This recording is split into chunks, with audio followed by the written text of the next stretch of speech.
Vibrant સમિટને લઈને આરોગ્ય વિભાગ પણ સક્રિય થયું છે। ગુજરાતની સર્વશ્રેષ્ઠ એમ્બ્યુલન્સ સેવા 108 પણ તૈનાત કરવામાં આવી છે। વાયબ્રન્ટ સમિટ અને વીઆઈપી મુવમેન્ટને ધ્યાનમાં રાખીને 32 એમ્બ્યુલન્સ વધારાની મૂકવામાં આવી છે।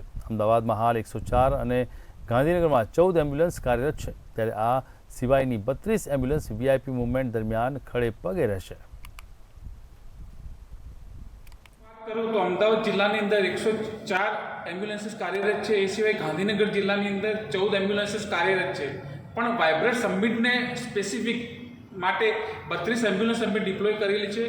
આ જે 32 એમ્બ્યુલન્સ વાયબ્રન્ટ સ્પેસિફિક રહેશે, એ વાયબ્રન્ટના અમુક સ્થળે જેમ કે મહાત્મા મંદિર, હેલીપેડ, એરપોર્ટ્સ, એ સિવાય જ્યાં વીઆઈપી લોકો રહેવાના છે એવી હોટલોની જગ્યાએ પણ અમે મૂકવાના છે એમ્બ્યુલન્સીસ।